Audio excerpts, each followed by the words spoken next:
The rain began to fall as Alex pulled into the empty parking lot of the old Mountain View Lodge. It wasn't his first choice, but with roads closed and his eyes barely able to stay open after hours of driving, it would have to do. The place looked like it hadn't seen renovations in decades.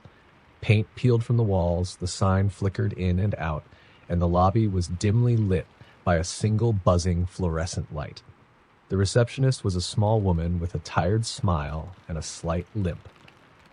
She handed him the key to room 214 and reminded him of the house rules. No loud noises, keep the curtains drawn at night, and, oddly, never leave the room between 3 a.m. and 4 a.m. Alex laughed, assuming it was just a way to ensure guests didn't wander the halls at night. He took his key, made his way up the creaky stairs, and found his room. It smelled stale, with a hint of mildew and something he couldn't quite place. The bed was lumpy, and the wallpaper had faded into a dull green-gray. But he was exhausted, so he put his bag on the floor, lay down on the bed, and drifted off almost immediately. Sometime later, a cold draft swept through the room, rousing him from his sleep. His phone said it was 2:59 a.m. He shivered, noticing the curtains had somehow parted just enough to allow a thin slice of moonlight to seep in. He got up to close them and felt an uneasy chill, a sense of being watched. As he pulled the curtains tight, he glanced out, expecting to see only the dense fog that blanketed the mountains. Instead, he saw someone, or something, standing just outside his window. Alex stumbled back, his heart racing. It was hard to make out, but the figure seemed human, though impossibly pale, with eyes that looked hollow and too dark to be real. It didn't move, didn't flinch. Alex quickly locked the window, backing away slowly until he reached the bed. He thought about calling the front desk, but dismissed it. Maybe it was just his tired mind playing tricks on him. Then the scratching began. It was faint at first, a light tap, tap, tap against the door. Then it became louder, more insistent. He held his breath, afraid to make any sound. The tapping turned to scratching, a slow drag of nails down the door. He tried to reassure himself that it was just an animal, maybe a stray cat, or even the wind rattling the old wood. But deep down, he knew. His mind flashed back to the receptionist's warning. Don't leave your room between 3 a.m. and 4 a.m. The clock on his phone read 3:07 a.m. The scratching stopped, and an eerie silence filled the room. Alex felt an overwhelming urge to peek through the peephole to assure himself that nothing was there. He crept slowly to the door, feeling his pulse in his throat as he leaned forward, pressing his eye to the tiny glass circle. All he saw was darkness. He squinted, trying to make out anything beyond the peephole. Then suddenly, a face filled the small glass circle, a face he recognized as his own, but twisted, ghostly, and smiling with a wide, unnatural grin.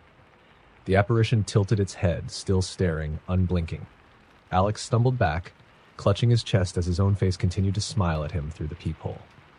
He sat on the floor, heart racing, breaths shallow. He watched as the doorknob slowly turned, rattling gently. He grabbed his phone, ready to call for help, but found he had no signal. Panic set in. Was this a nightmare? Some strange hallucination brought on by exhaustion? Then, as suddenly as it had started, the rattling stopped. The room felt thick with silence, and he dared to hope that whatever was outside had finally gone. But the clock read 3:33 a.m. Something slid under the door, a small, crumpled note on yellowed paper. Hands trembling, he picked it up and unfolded it. Written in jagged handwriting was a single word, leave. He didn't need to be told twice. Grabbing his bag, he bolted to the door and yanked it open, expecting to see the dimly lit hallway. Instead, he found himself staring at his own room, as though he'd stepped through a portal that looped him back inside. Confused, he closed the door, took a deep breath, and tried again. But every time he opened the door, he saw his room from a slightly different angle, as though the space was folding in on itself, trapping him inside. Alex frantically searched for another way out, a window, an air vent, anything. But every option seemed blocked or led him back to the same suffocating room. Then, as the clock hit 3:59 a.m., he felt the air grow heavy, thick, with a presence he couldn't see but could almost sense hovering around him. A whisper filled the room, faint and almost childlike, calling his name over and over. He pressed his hands to his ears, trying to drown it out, but the voice only grew louder, echoing from every corner, every shadow. It was coming from everywhere. The clock struck 4 a.m. In an instant, the noise stopped, and the room felt Normal. Alex, drenched in sweat, opened the door to find the hallway as he'd seen it when he arrived, dim and empty. Trembling, he stumbled down the stairs and rushed to the lobby, desperate to get out of that cursed place. The receptionist was there, looking at him with a sad, knowing expression. "Did you see them?" she asked, voice soft. Alex could only nod. She handed him his bill, which he paid in silence, hands still shaking. As he reached the front door, she spoke again. "Most people don't make it through their stay in room 214. You're one of the lucky ones." Without a word, he stepped out into the gray dawn, never daring to look back at the hotel.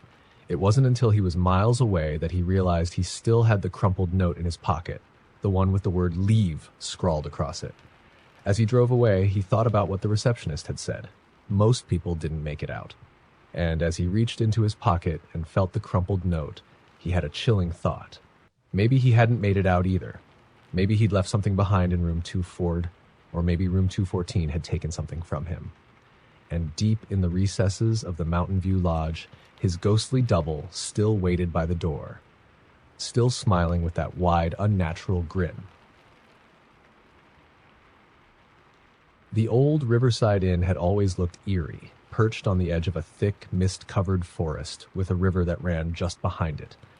The innkeeper told every guest the same thing when they checked in. Do not, under any circumstances, go near the river after dark. Most guests brushed it off as a local superstition or simply a way to discourage people from wandering too close to the water at night. But one evening, Alex and his friends decided to push their luck. After a few drinks, they convinced themselves that it was nothing more than a ghost story meant to keep guests entertained. So just before midnight, they slipped out the back of the inn, laughing as they made their way toward the river. The air grew colder as they neared the water. A thick fog rolled in, enveloping them as they walked. The sound of rushing water became clearer, louder, until it was almost deafening. They stumbled down the bank, but what they saw was nothing like the peaceful river they'd observed from their room earlier in the day. The water was still. Not a ripple moved across its surface, and yet an unsettling sound seemed to rise from it, like whispers layered on whispers. It was as though hundreds of people were murmuring, calling out in faint, distorted voices. Alex glanced at his friends, seeing the unease mirrored in their eyes. They exchanged nervous laughs, blaming the alcohol, but no one dared move closer to the water. Just as they turned to leave, they heard a splash. A figure emerged from the river, a man with wet, tangled hair and eyes that were hollow, almost black. His clothes clung to his body as if they'd been soaked for years. He stepped forward, each footfall leaving a dark, muddy print on the dry ground. "Help me," he whispered, reaching out with a waterlogged hand, pale and wrinkled. His voice was weak, trembling, but his eyes never wavered. They held Alex's gaze, hollow and haunting. Alex's friends grabbed his arm, pulling him back, but he felt frozen in place, unable to tear his eyes away from the man by the river. The figure took another step and then another until he was just a few feet away. The smell of stagnant water filled the air, thick and suffocating. The man raised his hand, pointing to the river. "They're all down there, waiting." "What are you talking about?" Alex asked, his voice barely a whisper. "They were all like you once," the man said, voice raspy as though he hadn't spoken in years. "They didn't listen, either." His expression twisted into something dark, a twisted smile that stretched too far across his face. They thought it was just a story. Suddenly, the ground beneath Alex's feet seemed to shift, as though something was pulling him toward the river. He struggled, feeling his shoes slide in the mud, but no matter how hard he fought, he couldn't move back. Then he felt them, cold, slimy hands reaching up from the earth, gripping his ankles, his wrists. He looked down, horrified, as he saw pale, rotting faces emerge from the mud, their eyes empty and accusing. They began to pull him down, their hands like iron clamps, relentless and unyielding. His friends screamed, trying to pull him free, but one by one, they too were pulled into the mud by ghostly hands that seemed to rise from nowhere. The whispers grew louder, more frantic, as though the river itself was calling out, demanding payment. Alex struggled, clawing at the ground as he was dragged down into the cold, wet earth. The last thing he saw was the man's face, watching him with that twisted, mocking grin. And then, the earth closed over him, plunging him into suffocating darkness. The next morning, the innkeeper noticed that Alex's group had left without checking out. It happened from time to time, so she didn't think much of it. But as she cleaned the rooms, she found a single muddy footprint leading from the back door down toward the river. She shook her head, muttering to herself. They'd been warned. Everyone who stayed at Riverside Inn knew the rule, but like so many others before them, they didn't listen. And the river always took what it was owed. The old Pinewood Lodge had always been strange. It sat at the top of a narrow, winding road, surrounded by dense, dark woods. Guests were few, and those who did stay never lasted more than a night. Rumor had it that the lodge was haunted, but it wasn't ghosts or shadows that drove people away. It was room 303. Elena had heard the stories about Pinewood Lodge, but she was skeptical. She didn't believe in curses, and the thought of a haunted hotel intrigued her. She booked a stay, requesting room 303 specifically, despite the receptionist's nervous look. "Are you sure, miss?" the receptionist asked quietly. "We recommend our guests avoid that room." But Elena insisted, brushing off the warning with a casual laugh. She was here for the thrill, and the stories only heightened her excitement. The receptionist reluctantly handed her the key, and Elena made her way to the 3rd floor. The hallway was eerily quiet. The carpet was worn, and the lights flickered as she walked. She finally found room 303 at the end of the hall, its door standing slightly ajar as if it had been waiting for her. She hesitated, feeling a strange chill pass over her, but pushed it aside and stepped inside. The room was small and modestly furnished. A single bed, an old dresser, a dusty mirror, and a window covered by heavy, faded curtains. But something felt wrong. She couldn't put her finger on it, but the air seemed heavy, almost stifling, as though the room itself was holding its breath. The first night passed without incident, though Elena had trouble sleeping. The bed felt too cold, and she was certain she'd heard faint footsteps pacing outside her door. She told herself it was just her imagination, but deep down, a sense of unease was building. The second night, things started to change. As she lay in bed, she heard a faint whisper, so quiet it was barely audible. She held her breath, straining to hear, but it faded as quickly as it had come. She told herself it was just the wind, or perhaps a distant voice from the floor below. But then the whisper came again, clearer this time. It was a man's voice, low and urgent. "Get out!" Elena sat up, heart pounding. She glanced around the dark room, seeing nothing but shadows and silence. She laughed nervously, shaking her head. She must have been dreaming. But just as she settled back into bed, the voice returned, louder this time, filled with desperation. "Get out, before it's too late." She sat up again, wide awake, every nerve in her body on edge. She knew she should leave, but something held her back. Curiosity, perhaps, or maybe the room itself. It felt as though the walls were closing in around her, as though something unseen was watching, waiting. The third night, she woke to the sound of soft scratching coming from the other side of the wall. It was rhythmic, persistent, as if someone or something was clawing its way through the wall to get to her. She tried to ignore it, but the sound grew louder, more insistent, until she could no longer stand it. She got out of bed, heart pounding, and approached the wall. The scratching stopped. She placed her ear against the wall, listening. Silence. Relieved, she turned to go back to bed, only to find the scratching had started again, this time on the opposite wall. Her pulse quickened, and her breath came in short, shallow gasps. She felt trapped, surrounded by invisible hands that scraped and clawed, inching closer with every second. Then came the whispers, rising and falling in a ghostly chant. "Leave! Now! Leave now! Leave now!" Her hands shook as she covered her ears, trying to block out the sounds, but they grew louder, reverberating inside her head. She screamed, throwing open the door and fleeing down the hallway, but the whispers followed her, echoing through the empty corridor. She stumbled down the stairs, past the darkened lobby, and out into the night, never looking back. Elena didn't stop running until she was miles away from Pinewood Lodge. She had no intention of ever returning, and she never spoke of her experience there. The next guest who requested room 303 was a businessman passing through town. The receptionist handed him the key, her eyes dark with worry as she offered a quiet warning. "You might want to avoid that room, sir." The businessman gave her a dismissive wave and took the key. That night, he too heard the whispers and the scratching, and by the time the receptionist found his room the next morning, the walls were covered in scratches from the inside, and he was nowhere to be found. The Lantern Inn was a grand but aging hotel nestled in the countryside. Once popular, it had fallen into quiet disrepair, though locals still whispered about the infamous Room 217. The stories varied. Some claimed the room drove guests insane, others that it was haunted by something too terrible to name. No one had stayed in Room 217 for years. Allison hadn't heard any of the rumors. She was simply passing through town when her car broke down in the pouring rain, and the Lantern Inn was the only place nearby with a vacancy.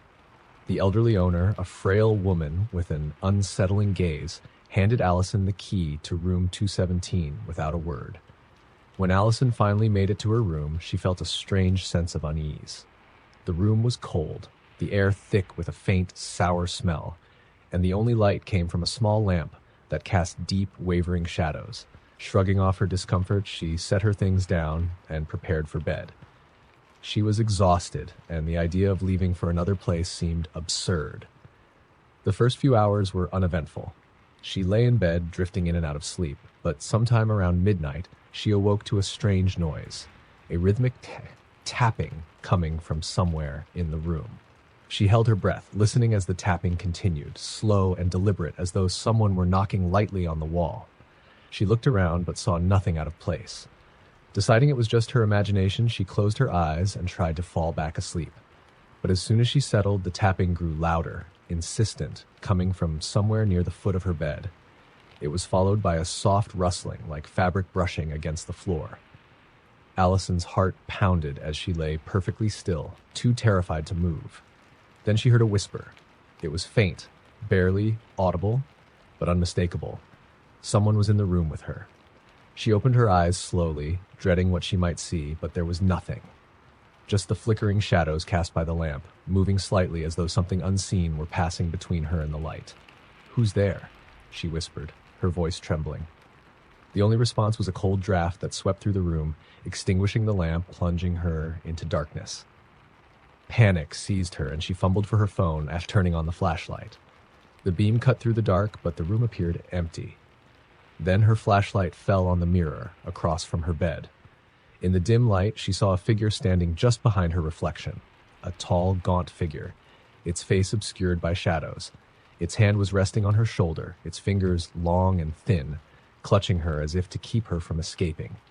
But when she spun around, there was no one there. She turned back to the mirror, and the figure was gone, though the dread lingered. A chilling whisper broke the silence, filling the room with a breathy, raspy voice. "You shouldn't be here," it hissed, almost pleading. Allison bolted for the door, but it wouldn't budge. She pulled and pulled, but the knob refused to turn, as though it had been locked from the outside. Desperate, she pounded on the door, screaming for help, but her voice seemed swallowed by the walls, lost in the oppressive darkness that filled the room. Then came a loud crash from the closet. She spun around, gripping her phone like a weapon. The closet door, which she was certain had been closed, now stood slightly open. The faint sound of breathing echoed from within, slow and labored, as if someone or something was waiting, watching her from the darkness. She edged closer, compelled by some horrifying curiosity. Her flashlight trained on the small gap in the door. Her pulse raced as she extended her hand, fingertips brushing the closet door. It slammed shut with a deafening bang. Allison stumbled back, nearly dropping her phone as the whispering returned, louder this time, coming from all around her, echoing from every corner of the room. "Get out! Get out! Get out!" But she couldn't leave. The door remained locked, the window wouldn't open, and the walls seemed to close in, thick with shadows that shifted and swirled, forming strange shapes. She felt trapped, suffocated, as though the very room was alive, intent on keeping her there forever. And then, as suddenly as it had begun, the whispering stopped. Silence filled the room, and the door creaked open on its own. Trembling, Allison grabbed her bag and ran, not stopping until she reached the front desk, where she found the owner waiting. "I tried to warn you," the old woman said, her eyes sad but unsurprised. "Room 217. It never lets anyone leave unchanged." Allison managed to escape that night, but she would never be the same. No matter where she went, she felt an invisible weight, as though Room 217 had left a part of itself with her. Every now and then, she would hear faint whispers in the dead of night, and when she looked in the mirror, she could sometimes see a shadow standing just behind her, watching her with those same hollow eyes that had haunted her in that cursed room. And as the years passed, she began to understand the truth. The room hadn't just haunted her, it had marked her, and someday she knew it would call her back. The Starlight Motel sat at the edge of a quiet town, just off a winding highway that few people traveled. There was something unsettling about it. A lonely, looming building with peeling paint, flickering neon lights, and a front office that was rarely staffed. It was said that people checked into the Starlight Motel, but not everyone checked out. Marcus had been driving for hours, desperate for a place to rest, and when he saw the glowing sign of the Starlight Motel, he felt a mix of relief and dread. He parked, grabbed his bag, and walked into the front office, where he found a tall, thin man with a sallow complexion and a crooked smile waiting behind the counter. The man didn't speak, just handed him a key labeled Room 6 with a strange, lingering look that made Marcus's skin crawl. As he walked down the hallway toward his room, he noticed the silence. It was as though the entire place was swallowed by an unnatural stillness, as if no one else were there at all. Room 6 was at the very end of the hall, and the door creaked loudly as he entered, like it hadn't been opened in years. The room was dark, with an odd smell that made him gag, something like old mildew mixed with something metallic. Ignoring the eerie feeling creeping up his spine, Marcus threw his bag onto the bed and sat down, exhausted. He looked around, noticing the dingy wallpaper peeling away in strips, the stained carpet, and the single cracked mirror above the dresser. But he was too tired to care. He just wanted to sleep and get back on the road. Sometime in the middle of the night, Marcus woke up to the feeling of someone watching him. He froze, listening carefully. He could hear faint breathing, a raspy, shallow sound coming from the corner of the room. Heart pounding, he fumbled for the light switch and turned it on, but the room was empty. He brushed it off as a bad dream and turned off the light, lying back down. But just as he closed his eyes, he heard it again, the breathing, louder this time. He sat up, his gaze darting around the room, and then he saw it. A shadow in the mirror. At first he thought it was his own reflection, distorted by the crack in the glass, but as he looked closer, he realized the figure in the mirror was standing in a corner where no one should be. The figure was tall and thin, with a face obscured by shadow, but he could make out two sunken, empty eyes staring straight at him.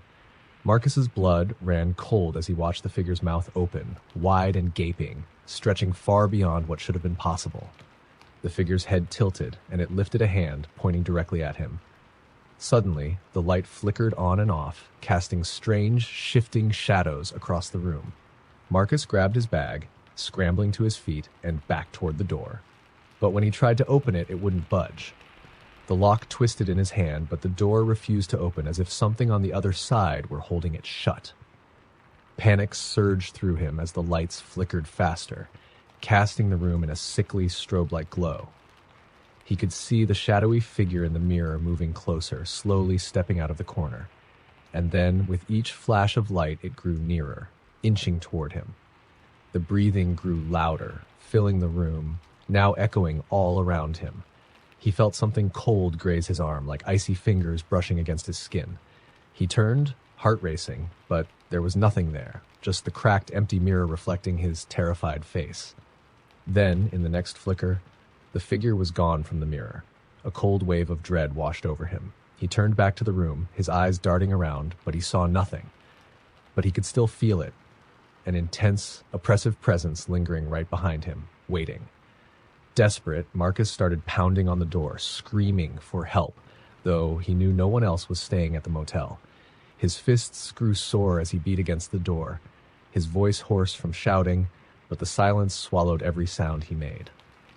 Then the whispering began. It was faint at first, like someone murmuring just beyond the walls, but it quickly grew louder, filling the room with disembodied voices, each one speaking over the other in a cacophony of chilling, broken words. "Stay, stay, don't leave." The words echoed around him, filling his mind, growing louder and more desperate. He covered his ears, but the voices only grew, whispering his name, pleading, demanding. Finally, the lights cut out, leaving him in pitch-black darkness. The whispers stopped, and silence settled over the room once more. Heart pounding, Marcus backed up against the wall, clutching his bag, his eyes wide in the darkness. He felt trapped, the air thick and suffocating, as if something invisible was pressing down on him. Then slowly he felt a cold hand on his shoulder. He didn't dare move, barely breathing, feeling the icy fingers tighten around his shoulder. A faint, raspy voice spoke, so close to his ear that he could feel the chill of its breath. "You'll never leave," it whispered, each word sending a wave of dread through his body. "They never do." With a burst of adrenaline, Marcus wrenched free, slamming his shoulder against the door with all his strength. The door burst open and he stumbled into the hallway, gasping for air. The hallway was empty, silent, with no signs of life. He didn't look back as he sprinted down the corridor, bursting through the front doors and out into the night. He didn't stop running until he was miles away from the Starlight Motel. The next morning, a traveler pulled into the motel, looking for a place to rest. The same thin man stood at the counter, waiting with a strange smile. He handed the new guest a key labeled Room 6 and watched as they walked down the hall, disappearing into the dim corridor. And if one listened closely, they might still hear a faint whisper echoing from Room 6, pleading softly in the dead of night. "Let me out! Let me out!" The Rainford Hotel was a towering, Gothic building that loomed over the town's outskirts. It was once the pride of the town, but after a series of mysterious disappearances, it fell into disuse. Now, only the brave or the desperate spent a night there.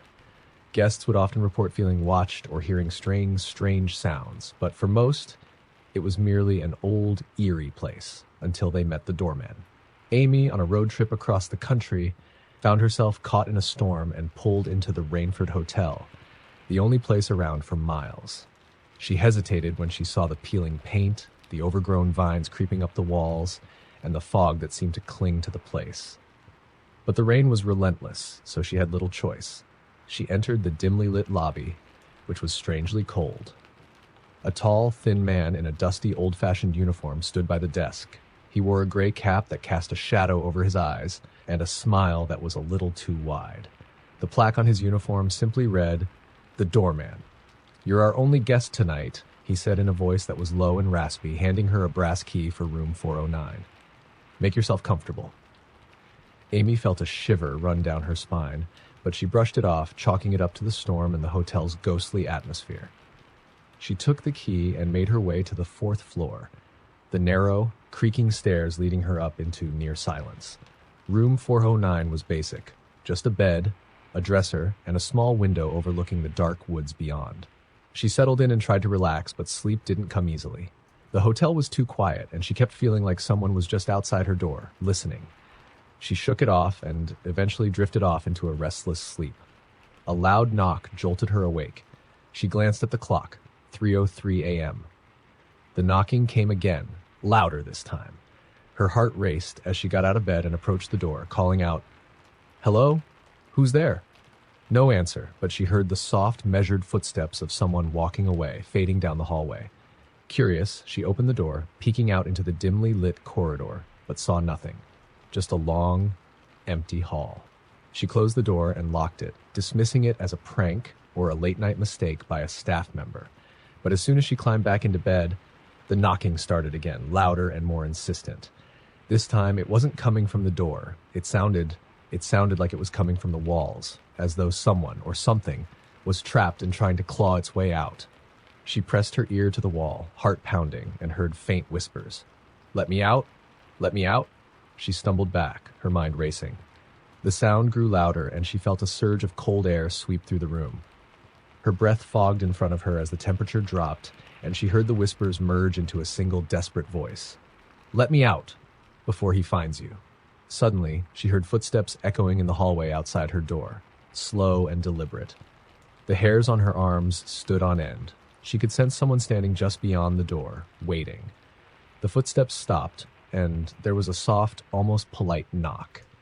She didn't dare answer, holding her breath as she waited. The silence stretched on, and then the doorknob began to turn slowly, as though someone were testing it.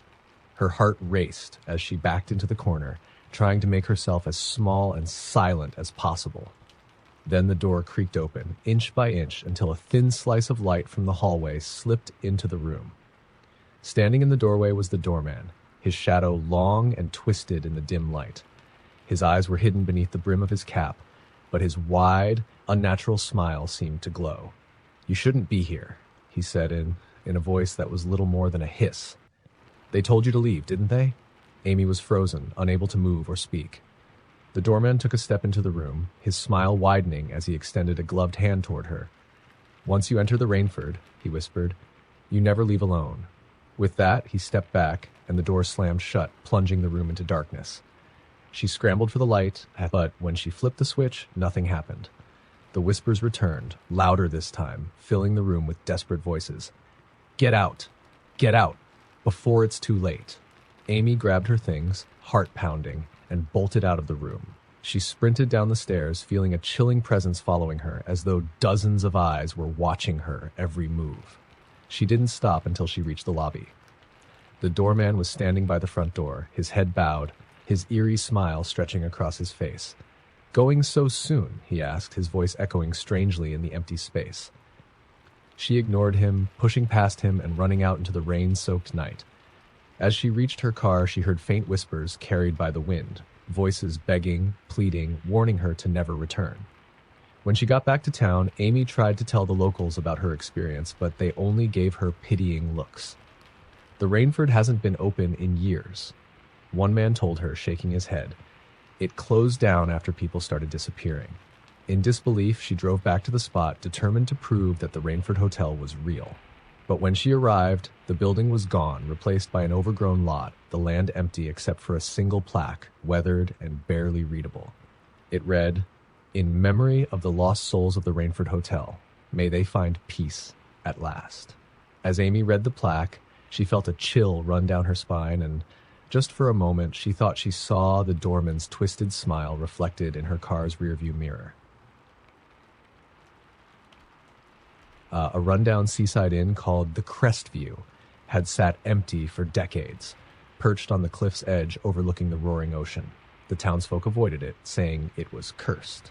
But Jack, a photographer always searching for atmospheric shots, decided to stay there when he heard the stories. Rumor had it that the inn's guests often heard the cries of a woman who vanished there decades ago, and he was eager to capture whatever mysteries the inn held. He booked a room for one night, arriving just as the sun was setting, casting eerie shadows across the inn's dark, weathered exterior. As he walked in, he noticed the thick, damp smell of the ocean mixed with something musty and old, like forgotten memories. The lobby was empty except for a dusty, ornate mirror that stretched from floor to ceiling behind the check-in desk. Just as Jack was about to turn back, an elderly man appeared from the shadows, staring at him with hollow eyes. "Room 203, the man rasped, handing him a rusty key without another word.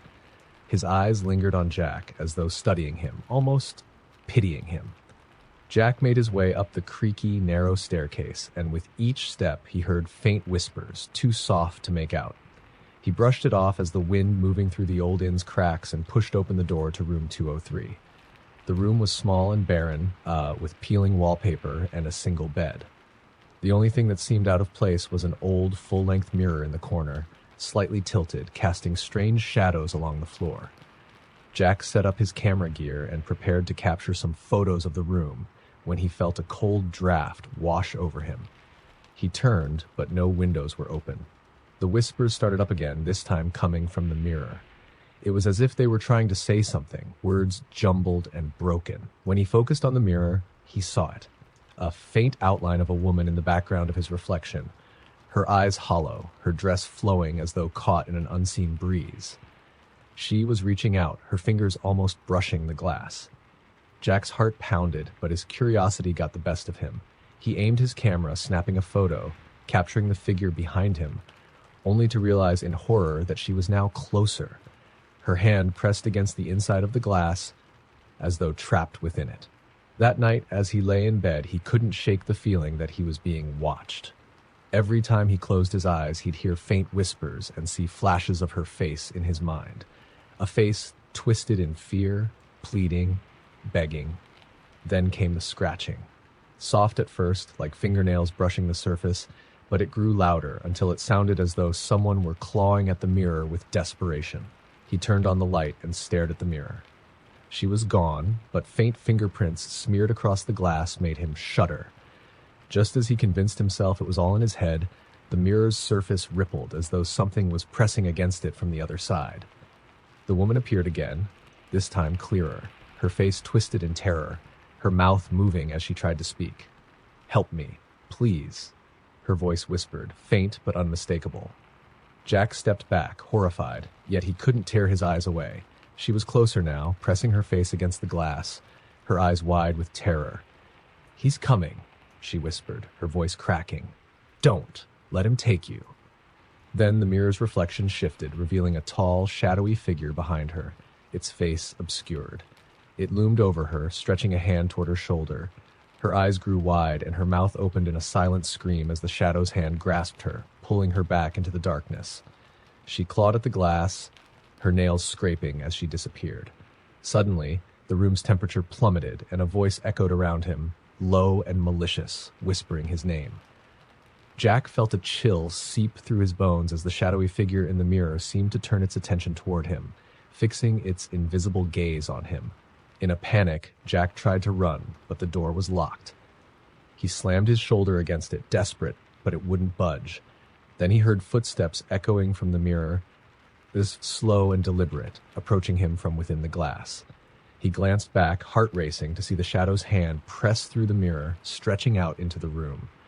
The hand was followed by an arm, and then a head emerging from the glass as though the mirror was a doorway between two worlds. The figure towered over him, faceless, its form twisted and dark. Jack backed against the wall, feeling his body freeze as the shadow reached for him. "Join me," it whispered, its voice low and inhuman. In one last desperate move, Jack grabbed his camera and snapped a photo. The flash exploded in the darkness, momentarily stunning the figure. He kicked at the door, and miraculously, it flew open. He stumbled out of room 203, racing down the stairs and out into the foggy night, never looking back. When he returned to town, he checked his camera, hoping to see some explanation, something to make sense of what he'd seen. But the photos he'd taken in room 203 were empty, save for one shot, the final photo he took of the mirror. In it, the shadowy figure stood in full form, glaring directly at him through the lens. And in the corner, barely visible, was the woman, her hand reaching out as though trapped forever within the photograph, her mouth open in a silent scream. Since that night, every time Jack develops a new roll of film, he sees faint smudges, shadowy figures creeping into his photos. And sometimes when he least expects it, he'll catch a glimpse of the shadowy figure standing just behind him in a reflection, waiting, watching, as though it's only a matter of time before it claims him too.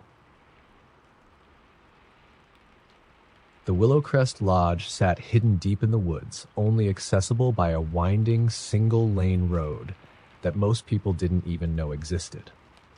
The locals spoke about it in hushed tones, warning anyone who would listen that the lodge was cursed. It had once been a grand resort, but years of neglect and strange occurrences had driven guests away. Now it was mostly used by travelers who didn't know any better, those like Charlie.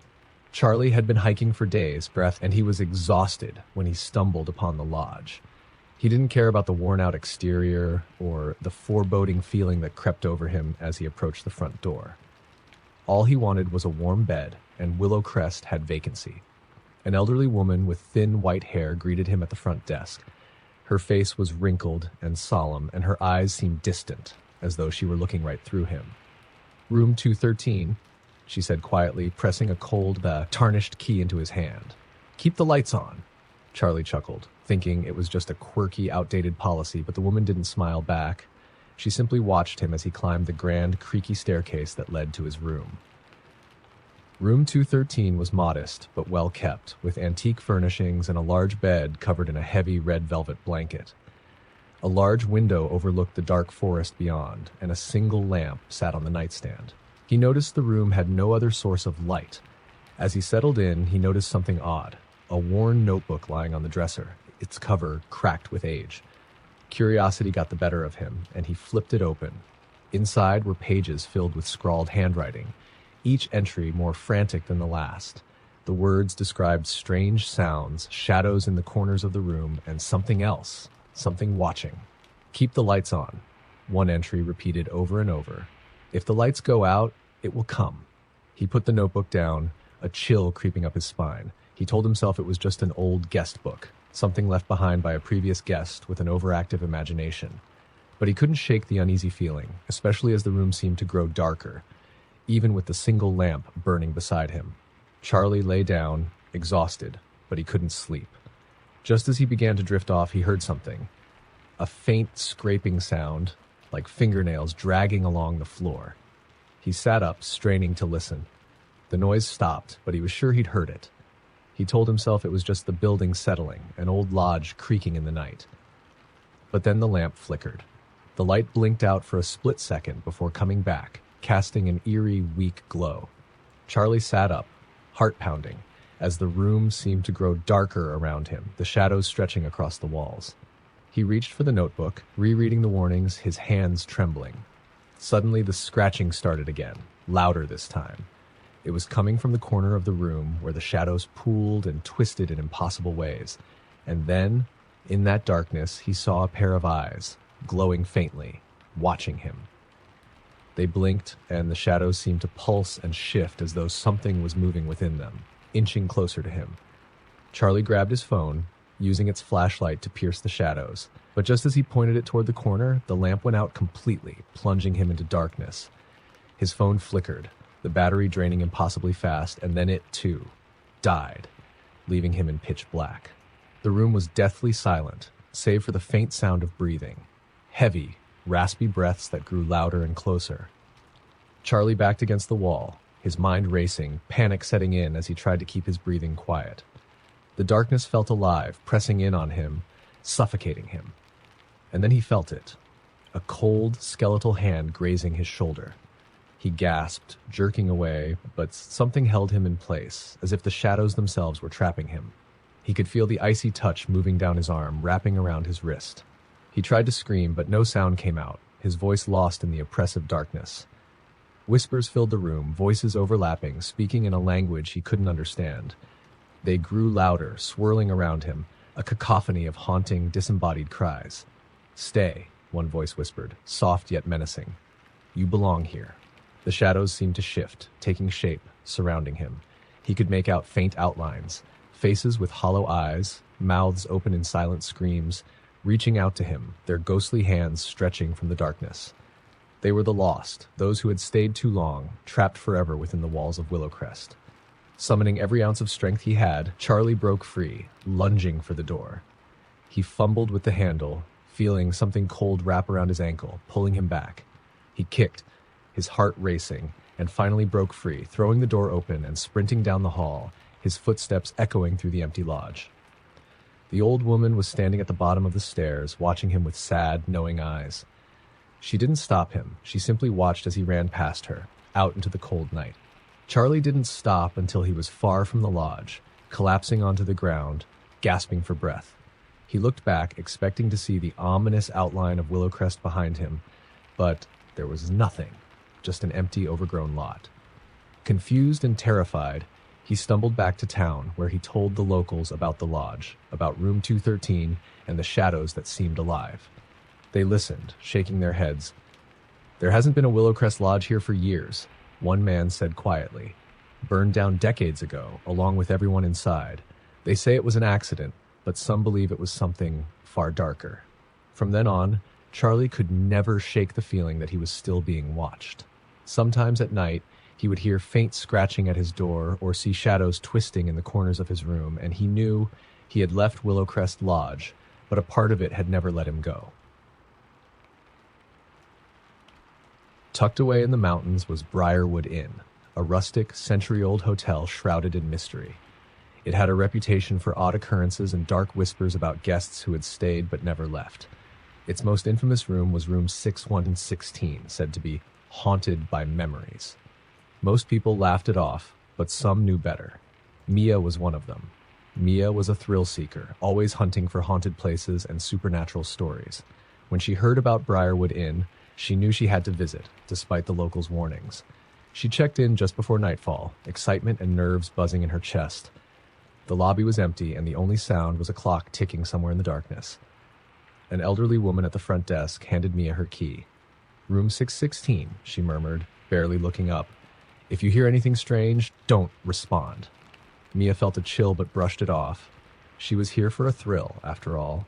The hallway to her room was dimly lit, and the carpet, faded and worn, was patterned with an odd symbol that looked almost like twisting vines or roots. She found room 616 at the end of the hall, isolated and unnaturally cold. She opened the door and found the room surprisingly grand, with an antique bed, a vanity, and a large wardrobe standing ominously in the corner. As night fell, Mia settled in, feeling a bit uneasy. There was something about the room, something off. She took out her camera, snapping a few photos for her blog, but every time she checked the screen, the images looked wrong. The colors were off, and strange, smudged shapes hovered in the background, as if shadows had been captured in motion. Ignoring the chill, she slipped into bed and turned off the lamp. It was only then that she noticed the strange whispering, so soft it was almost inaudible. She listened closely, but the words were unintelligible. Just as she was about to convince herself it was only the wind, a sudden knock echoed from the wardrobe in the corner. Mia froze, staring at the wardrobe's ornate wooden doors. She held her breath, waiting, but nothing happened. After a few minutes, she convinced herself she was imagining things, just the creak of the old building settling. But the knock came again, louder this time. She got up, heart pounding, and approached the wardrobe. When she was only inches away, she felt an icy breeze, though there were no open windows. Her hand trembled as she reached for the handle. But just as she touched it, the whispering grew louder, filling the room with hushed voices, like a dozen people muttering all at once. Against her better judgment, she pulled open the wardrobe. Inside, it was empty, except for a small, cracked hand mirror on the back wall, seemingly attached. She stared at her reflection in the mirror, but it didn't look quite right. Her face seemed distorted, as though the mirror was showing something beyond her, something lurking just behind her shoulder. As she looked closer, the whispers grew louder, almost pleading. "Help us," a voice breathed, faint and filled with sorrow. Mia stumbled back, slamming the wardrobe shut. She sat on the edge of the bed, trying to steady her breathing, telling herself it was just her mind playing tricks. But then the room began to feel colder, the air thick and oppressive, and she realized the voices hadn't stopped. They were coming from all around her now, filling the room with faint cries and desperate pleas. She tried to block them out, but they grew louder and more distinct, as though the walls themselves were speaking. "Don't stay," one voice urged, raspy and close. "It wants you to stay." Mia's blood ran cold, and she reached for her phone, intending to call the front desk, but her phone was dead, even though she'd charged it fully. Panicked, she tried the door, but it wouldn't budge, as though something heavy was holding it shut from the other side. The whispers crescendoed, each voice speaking over the other, overlapping into a horrific chorus. And then the wardrobe creaked open on its own. In the darkness of the wardrobe, a figure began to take shape, a shadowy, faceless figure draped in black, slowly stretching out from within the confines of the small space. Its limbs were too long, its body distorted, as though it was straining to pull itself from another realm into hers. Mia backed away, feeling the ice-cold chill of dread creep over her. The figure stepped forward, its shadow casting an unnatural darkness across the room. She could hear her own heartbeat thundering in her ears as it moved closer, the shadows in the room twisting and shifting with its approach. "You've come," it whispered, its voice ancient and hollow. "You'll never leave." Mia screamed and scrambled onto the bed, clutching the headboard as the figure stretched its hand toward her. Just as its fingers were about to touch her, there was a loud knock at the door. The figure stopped, its shadow retracting slightly as the knock came again, louder and more insistent. "Mia?" a voice called from outside. It was the old woman from the front desk. "Open the door, now." Mia forced herself to move, stumbling toward the door as the figure watched her with empty, hollow eyes. She unlocked it, flinging it open, and the old woman grabbed her arm, pulling her out into the hallway. "Come with me," she said sharply, leading her away from room 616. Mia glanced back, but the door was already swinging shut on its own, the shadowy figure vanishing into darkness.